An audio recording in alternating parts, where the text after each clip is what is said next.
Дасвай. За баярлалаа. Тэгэхээр би бас энэ 2020 оны үндсэн чиглэлтэй холбогдуулаад ерөн зүгээр нэг зарчмын 1 2 3 бас нэг саналыг хэлье. За дээрээс нь яг зүгээр байгаль орчны яамнаас болоод хүнстэй аж ахуй яам. За шийдвэр гаргачдаас бас нэг тодруулах хэдийд асуудлууд байгаа.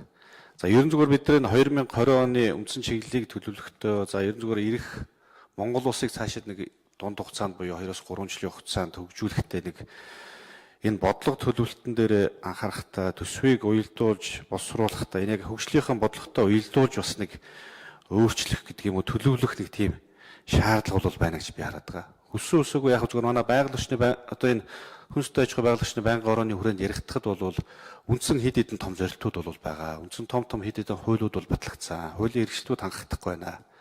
Тэгэхээр Монгол улсын одоо юу гэдгийг эдийн засгийн гол өсөлтийг дэмжих салбаруудын нэг бол хүнстэй аж ахуй салбараа. Бид нар ядаж хамгийн түрүүнд хүнснийхээ аюулгүй байдлыг хангах, за Монгол малаа эрүүлжүүлэх, бүртгэх, гарал үүслийн тодорхойлох гэдэг юм уу. Энэ асуудал бол би зүгээр нэгдүгээр асуудал ах гэж боддог. Тэгэхээр энэ дээр нэн тэргүүний зүгээр хавтгаад ингээд нэг улсын төсөв төлөвлөлтийг хийхдээ хавтгаад нь бүх салбарыг хөгжүүлэх юм шиг бүх ажлыг нэг ингээд нэг туслаар нэг ингээд хүртээгээд ингээ хөгжүүлэхийн зорилт бол аль ч салбар нөхчихгүй, аль ч ажил нь хийгдэхгүй, аль ч арга хэмжээ бол бот төр хэрэгжиж явахгүй юм нөхцөл байдал үүсэт. Тэгэхээр би та бүхэн салбараас одоо чинь яг манай салбарын хүрээнд бол яг энэ ажлыг л бид нэг 2-3 жилийн хүрээнд хийх зайлшгүй шаардлагатай байна. Нин тэргүүний зорилт маань энэ юм аа. Хүр хүрдүүн энэ юм аа. 20-30% өсөлтийг бид нар яг энэ зөвхөн одоо энэ хүрээндээ бий болгоно гэдэг нэг төлөвлөлтийг ирмэлж бол гаргамаар энэ шаарад байгаа.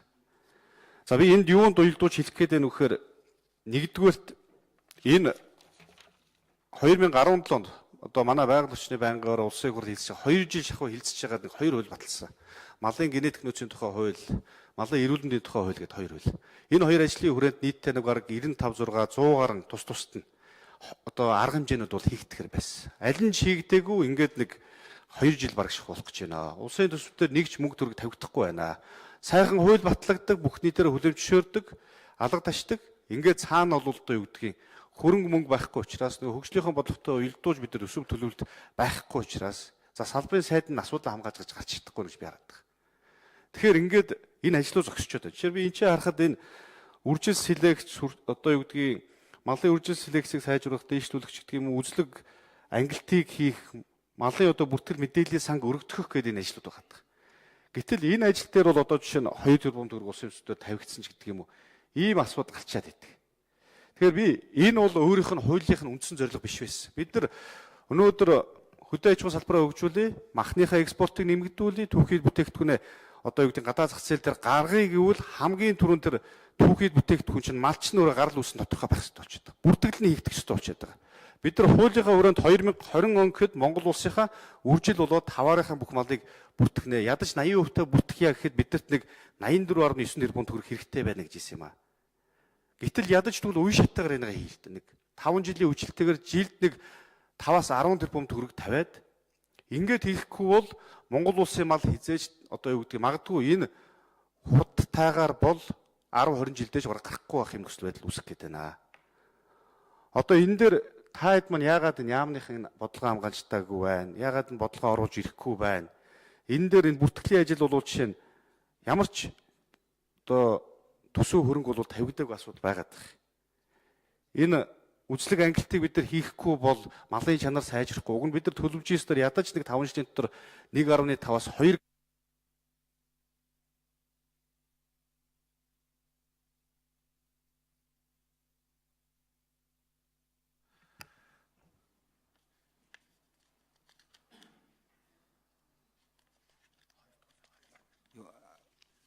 юу нэмж авах гэсэн үг юу?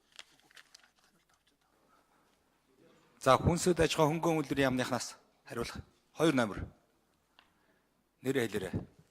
За малын үржил бүртгэлийн газрын дарга Батсүрэн байна.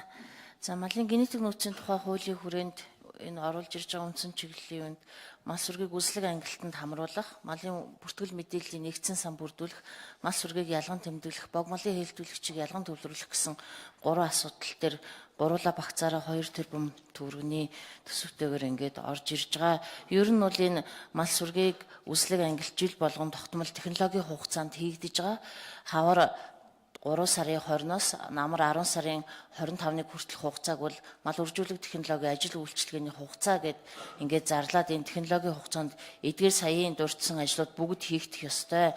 Мөн одоо малын чанарыг богино хугацаанд сайжруулах хамгийн гол арга нь бол бог малын хэлтүүлэгчийг ялган төвлөрүүлээд бүртгэлтэй хэлтүүлэгчийг үржилд ашиглах байгаа. Тэгэхээр салбарын яамнаас бол одоо энэ намрын технологи хугацаанд бүх малыг одоо эмгжүүлж бүртгэлжүүлэх асуудлыг одоо компаничлсан байдлаар зохион байгуулалтын улсын хэмжээнд гэсэн ийм чиглэл барьж ажиллаж байгаа. За энэ ажлыг зохион байгуулахад бол тогтмол нэг яг технологийн хугацаанд 250-аас 350 одоо төр ажлын байр, яг тогтмол одоо ажлын байр бол нэг 120-аас 150 ажлын байр нэмэгдэхээр ийм төлөвлөгдсөн асуудлууд байж байгаа. Тэгээд мөнгө төгрөг бол шаардлагатай байгаа тэмүүлэн гишүүний хэлдэг бол үнэн. Үндсэндээ энэ ажлыг зохион байгуулахад бог малын хэлтүүлэгчийг ялган төвлөрүүлэхэд улсын хэмжээнд нэг удаа ингээд нэг хүчээр хийчихэд 23 тэрбум төгрөг шаардлагатай байгаа. За бүртгэлжүүлэлтэнд бол одоо 84 орчим бараг тэрбум төгрөг ийм шаардлагатай байгаа. Мал үржүүлэг технологийн ажил үйлчилгээнд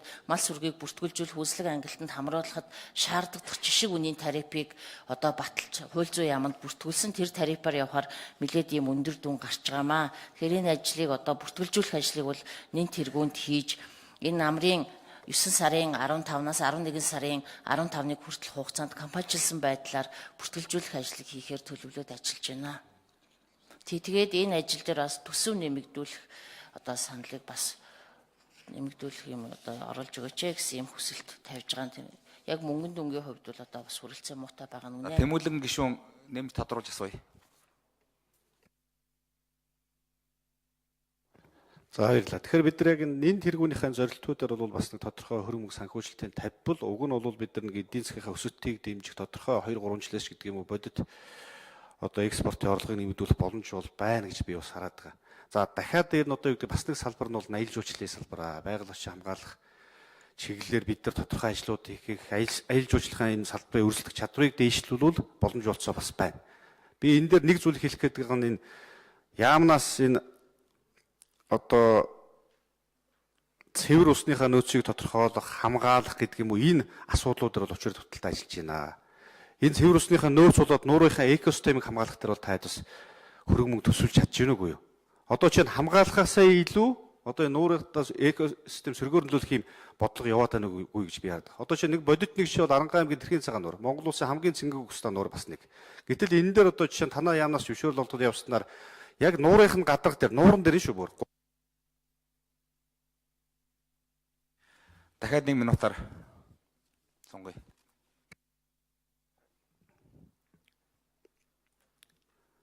Нууран дээр нь 3 га газар ингээд нарны панелууд тавьчихжээ. Энд чинь нуураа хамгаалах биш, нуурынхаа экосистемийг шууд сөргөөрнөлөөлөх, нөгөө нэг замагт үйл явдлыг нэмэгдүүлэх гэдэг юм уу, нуурны түвшин буурах үйлчлэгээ сөргөөрнөлөх асуудал болох гээд байна. Нуур дагаад одоо жишээ нь Тэрхийн цагаан нуурын чинь дагаад дүүрэн аялал жуулчлалын газрууд байгуулагдаад өшөө бүр зам дагуу ингээд одоо юу гэдгийг харахад л ерөөс ингээд баахан замбраагүй жуулчлалын бааз, нойлууд гэдэг юм ингээд байгуулагдаад эхэллээ. 10-20 метрийн зайтай.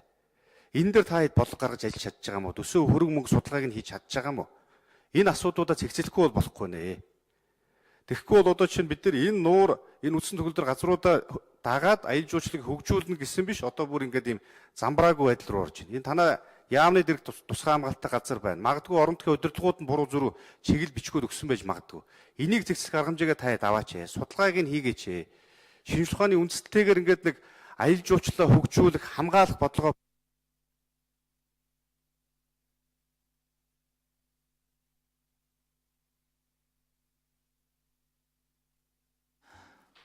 За Цэрэнбат сайд хариулъя. За тэмүүлэн гишүүний асуултанд хариулъя. Ус сангамжийн талаарх бодлого маань олон яамд тустай явдаг. Тэгээд байгаль орчин аялал жуулчлалын яамнаас усны агентлаг байгуулах ёстой гэх яамдуудаас санал аваад одоо засгийн хуралдаанаар орох зөвшөөрлөө хууль зүйн яам, сангийн яамнаас авч үгээд энэ асуудал орогдоод удахгүй их хурд орчихно. Ингэхгүй бол одоо бодлогууд маань 3-4 яамд хуваагдсан байгаа. Гисэн хэдий ч цагуур орчны шинжилгээний манай агентлаг маань нууруудын усны нөөцийг одоо тодорхой хэмжээнд өөрсдийнхээ хүрээнд одоо тогтоогоод судалгаа шинжилгээ хийгээд явж байгаа. Таны хэлээд байгаа тэрхийн цагаан нуур дээрх асуудал бол туршилтын журмаар одоо усны мандал дээр ийм одоо төсөл хэрэгжиж байна. Бас орон нутагт бас хямд үнэтэй сэргээгдэх орчин нь бас ажлын байр бий болгоно. Бас орон нутгийн удирдлагууд нь одоо бүрдүүлэх ёстой бичиг баримтаа бүрдүүлж ирээд манай хурлаар ороод шийдэгдсэн байгаа. Та болон бүр өмнө нь орон нутгаас сүүлийн үед ирж байгаа гомдлын дагуу бас дахин ажлын хэсэг явуулж бас одоо ажлуудыг гэсэн байгаа гэдгийг хэлье. Ер нь бол цааш тусны чиглэлээр нэгдсэн бодлого хэрэгжүүлэхээр бид нарт судалгаа шинжилгээнд дээр илүү их төсөв хөрөнгө хэрэгтэй байгаа нэг үгүүлээд. Одоо хөвсгөл нуур, буур нуурынхаа одоо асуудлыг одоо шинжилгээг энэ ондоо багтаагаад эхлүүлчих гэсэн байдлаар олон улсын байгууллага бас ур амьсгал байгаль орчны сангаасаа бас нэг тодорхой хэмжээний зардал гаргаад ингэж явж байгаа. Ер нь бол бид нар дээр хүлээгдэж байгаа асуудал яагаад шийдэгдэх юм бэ гэхээр бид ажил хийнэ гэдэг төсөвд тавихаас илүүтэй суур судалгаанууд дээр бид хангалттай төсөв тавьж ээж тэрийгээд 3-4 жилийн дотор хэрэгжүүлдэг л болох ёстой байгаа учраас хүрээлэн буй орчин ялангуяа усан дээр бидэнд бол судалгаа шинжилгээнд дээр төсөв хэрэгтэй байгаа гэдэг хэлээ. За асуулт асууж хариулт явсан. Тэмүүлэн гишүүнд баярлалаа. Одоо Мөнхбаатар гишүүн